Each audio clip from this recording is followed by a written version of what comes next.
میرے انتہائی واجب احترام دوستوں بزرگوں، اللہ رب العزت کے فضل و کرم سے اللہ کے نام کی نسبت سے اللہ کے گھر میں جمع ہیں، اور یقیناً اللہ کی نسبت سے جمع ہونا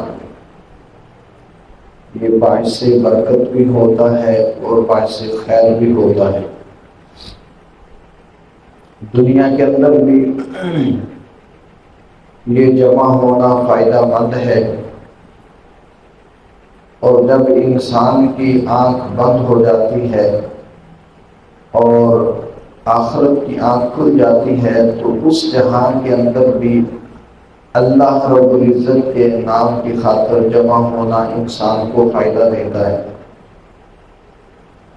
تو یہ محض اللہ رب العزت کا فضل و کرم ہے کہ اس نے ہمیں اپنے گھر میں چند لمحات بیٹھنے کی توفیق عطا فرمائی۔ آپ حضرات جانتے ہیں یہ محرم الحرام کا مہینہ ہے، اور اس مہینے میں اہل بیت کا ذکر کیا جاتا ہے اور سنا جاتا ہے۔ تو محرم الحرام کا مہینہ جب سے شروع ہوا، آپ نے بہت سارے فضائل اہل بیت کے حضرات حسنین کریمین کے سنے ہوں گے۔ تو میں آپ حضرات کے سامنے سیدنا حسین رضی اللہ تعالی عنہ کی سیرت کے حوالے سے دو چار باتیں آپ حضرات کے سامنے رکھنا چاہتا ہوں، کیونکہ انسان کو صرف تذکرہ سن لینا اور ان کی شان، ان کے فضائل سن کے بیٹھ جانا یہ کافی نہیں ہوتا، بلکہ چاہیے کہ جب ان کے فضائل سنے جائیں پھر ان کی سیرت کو انسان پڑھے، ان کے کردار کو، ان کے اخلاق کو، ان کے افعال کو اپنانے کی کوشش کرے کہ وہ پاک ہستیاں اس دنیا سے کیا چیز کما کر گئی ہیں، اور انہوں نے اس دنیا کی زندگی گزارتے ہوئے کیا کام کیے ہیں، کیا افعال سر انجام دیے ہیں۔ تو ہمیں اس بات کی طرف بھی غور کرنی چاہیے۔ تو اصل حسینی وہی ہوتا ہے جو ان کے نقش قدم پر چلنے کی کوشش کرتا ہے، ان جیسا اپنے آپ کو بنانے کی کوشش کرتا ہے، ان کی سیرت کو پڑھنے کی اور اپنانے کی کوشش کرتا ہے۔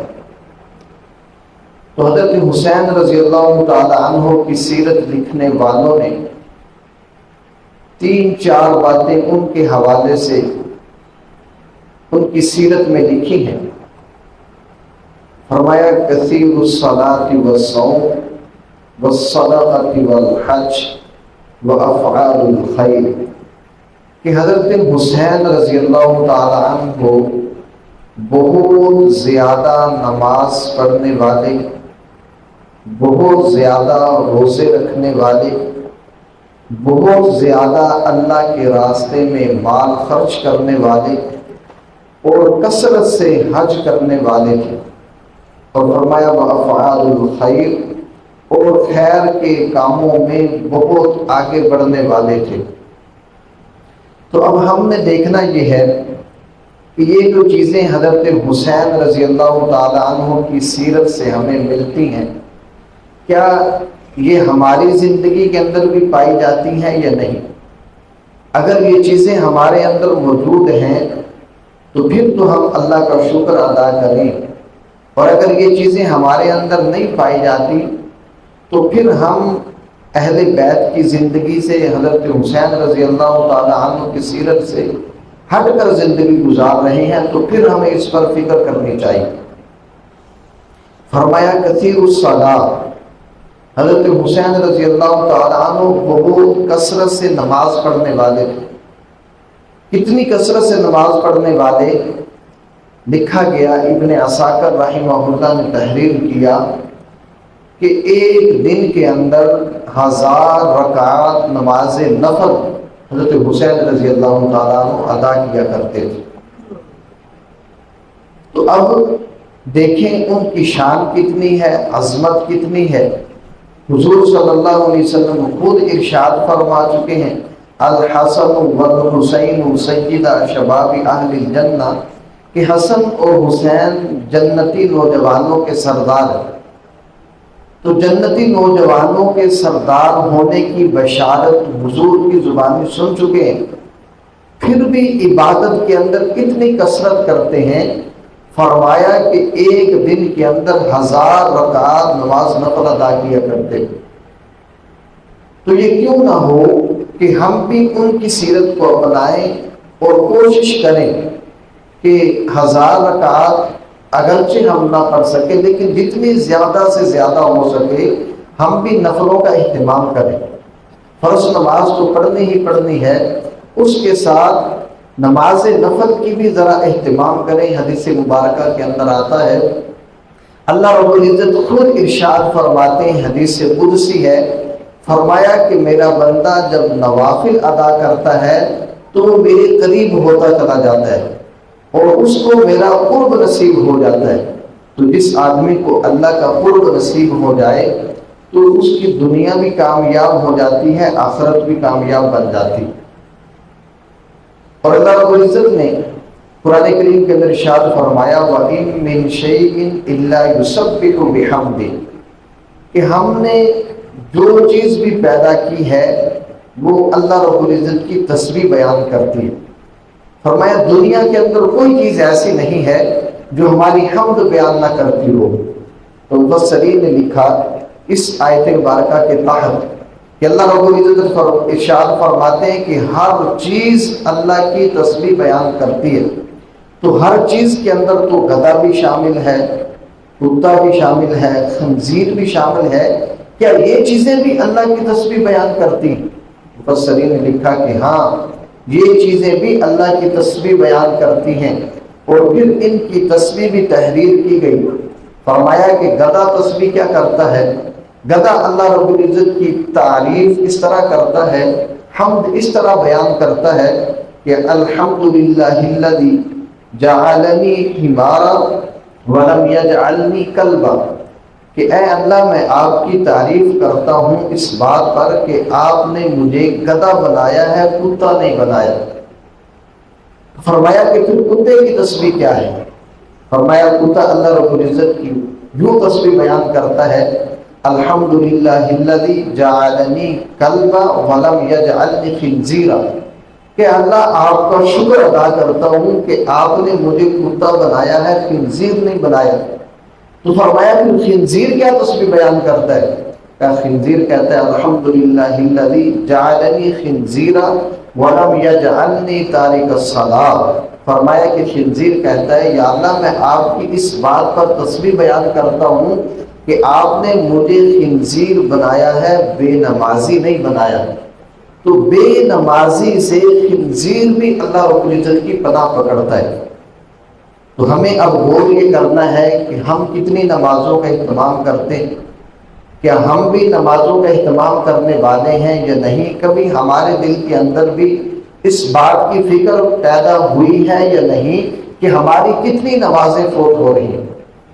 تو ہم حضرت حسین رضی اللہ تعالیٰ عنہ کا نام تو لیتے ہیں،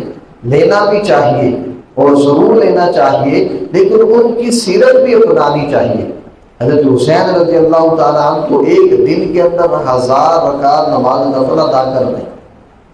اور فرمایا کثرت سے روزے رکھتے ہیں۔ اکثر حضرت حسین رضی اللہ تعالیٰ عنہ روزے کے ساتھ ہوا کرتے ہیں، اور فرمایا کثرت سے حج کرنے والے حضرت حسین رضی اللہ تعالیٰ عنہ نے اپنی زندگی کے اندر 25 پیدل حج کیے۔ عبادت کا ذوق اور شوق دیکھیں، 25 حج پیدل کیے، اور فرمایا کہ اللہ کے راستے میں بڑی کثرت سے خرچ کرنے والے حضرت ابن عساکر رحمہ اللہ نے لکھا کہ حضرت حسین رضی اللہ تعالیٰ عنہ ایک مرتبہ نماز کی نیت باندھ چکے، دروازے پر کوئی سائل کوئی فقیر آتا ہے، اس نے دستک دی تو حضرت حسین رضی اللہ تعالیٰ عنہ نے خلاف عادت جلدی جلدی اپنی نماز پوری کی، اور نماز پوری کرنے کے بعد دروازے پر گئے تو دیکھا ایک فقیر ہے، تو اپنے خادم کو بلایا کہ دیکھو گھر کے اندر کچھ موجود ہے یا نہیں۔ اس نے کہا کہ 200 درہم موجود ہیں جو آپ نے اپنے اہل خانہ کے لیے رکھے۔ فرمایا کہ جلدی اٹھا کے لے آؤ، اس فقیر کو دے دو، کیونکہ یہ فقیر اہل خانہ سے زیادہ مستحق ہے۔ یعنی جو کچھ موجود تھا اٹھا کے فقیر کو دے دیا، اور فرمایا کہ اگر ان کے پاس اس وقت کوئی چیز دینے کے لیے نہیں ہوتی تھی تو سائل کو، فقیر کو اپنے پاس بٹھا لیتے اور کہتے بیٹھ جاؤ، تھوڑی دیر انتظار کرو، میں آپ کے لیے کہیں نہ کہیں سے انتظام کر دیتا ہوں۔ کوئی بھی سائل، کوئی بھی فقیر ان کے در سے خالی نہیں جاتا۔ تو اسی کو فرمایا کہ والصدقہ والحج، اللہ کے راستے میں کثرت سے خرچ کرنے والے تھے اور کثرت سے حج کرنے والے تھے۔ اور اگر حضرت حسین رضی اللہ تعالیٰ عنہ کی سادگی کی بات کریں، عاجزی اور انکساری کی بات کریں، تو فرمایا کہ ایک دفعہ نواسہ رسول سیدنا امام حسین رضی اللہ تعالیٰ عنہ سواری پر جا رہے، کچھ فقراء بیٹھے کھانا کھا رہے، انہوں نے حضرت حسین کو دیکھا، نواسہ رسول کو دیکھا تو کھانے کی دعوت دے دی۔ تو حضرت حسین رضی اللہ تعالیٰ نے اپنی سواری روکی اور نیچے اتر کر ان فقراء کے ساتھ بیٹھ کر کھانا کھانے لگے۔ اس کے اندر انہوں نے یہ آر محسوس نہیں کی کہ میں تو رسول اللہ صلی اللہ علیہ وسلم کا نواسہ ہوں، میں تو اہل بیت ہوں، میں تو آل رسول ہوں، میری عظمت کیا ہے، میری شان کیا ہے۔ فرمایا یہ بالکل انہوں نے نہیں سوچا، فوراً اپنی سواری سے اٹھے اور ان فقراء کے ساتھ بیٹھ گئے اور ان کے ساتھ بیٹھ کر کھانا کھایا، اور پھر ان سے کہنے لگے کہ جیسے میں نے آپ کی دعوت کو قبول کیا ہے تو آپ کو بھی چاہیے کہ میری دعوت کو قبول کرو۔ پھر حضرت حسین رضی اللہ تعالیٰ عنہ فقراء کو اپنے گھر لے کر آئے اور اپنی شیان شان ان کا اکرام کیا۔ تو عاجزی انکساری کی بات کریں تو اس طرح عاجزی انکساری ان کے اندر۔ عبادت کی بات کریں تو عبادت کا ذوق اور شوق آپ کے سامنے ہے کہ کس اہتمام کے ساتھ عبادت کرنے والے۔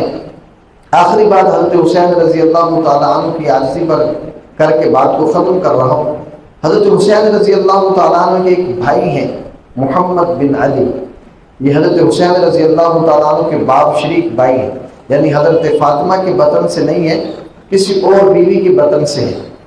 تو ایک دفعہ حضرت حسین رضی اللہ تعالیٰ عنہ اور ان کے درمیان کچھ بات بڑھ گئی، کسی بات پر اختلاف ہو گیا،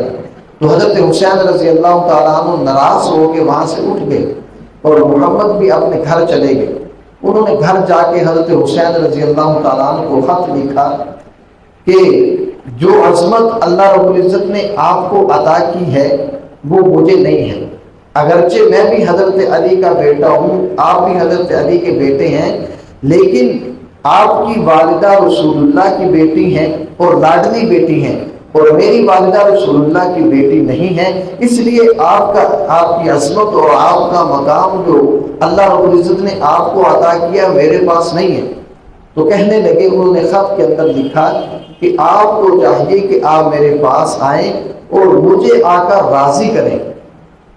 حضرت حسین رضی اللہ تعالیٰ عنہ کو خط لکھ لیں۔ یہ کیوں لکھا؟ یہ اس لیے لکھا کہ رسول اللہ صلی اللہ علیہ وسلم نے ارشاد فرمایا کہ جب دو آدمیوں کے درمیان کوئی جھگڑا ہو جائے، کوئی اختلاف ہو جائے، ناراضگی بن جائے، تو فرمایا کہ جو آدمی دوسرے کے ساتھ صلح کرنے میں پہل کرے گا، جو اجر و ثواب اس کو ملتا ہے وہ دوسرے کو نہیں ملتا۔ تو محمد بن علی رضی اللہ تعالیٰ عنہ نے حضرت حسین کو خط لکھا کہ آپ کی عظمت زیادہ ہے، کہیں یہ نہ ہو کہ یہ عمل کر کے، اس عمل کے اندر پہل کر کے میں ثواب اور اجر و ثواب کے اندر آپ سے بڑھ جاؤں، تو آپ کو چاہیے کہ آپ خود آئیں۔ حضرت حسین رضی اللہ تعالیٰ نے جب خط پڑھا تو حضرت حسین خود اپنے بھائی کے گھر گئے ہیں اور جا کے ان سے صلح کی ہے اور ان سے آپس کے اندر جو بات ہوئی تھی اس کو ختم کیا۔ تو حضرت حسین رضی اللہ تعالیٰ عنہ کی سیرت سے یہ بات بھی ہمیں ملتی ہے کہ اگر ہمارے درمیان، بھائی بھائی کے درمیان، دوست دوست کے درمیان کوئی جھگڑا ہو جائے، کسی بات پر اختلاف ہو جائے، تو پھر ایک دوسرے سے بڑھ کے، یعنی پہل کرنے کے اندر اس کو بڑھنا چاہیے کہ میں پہل کروں، صلح کرنے کے اندر، اس کو راضی کرنے کے اندر میں پہل کروں۔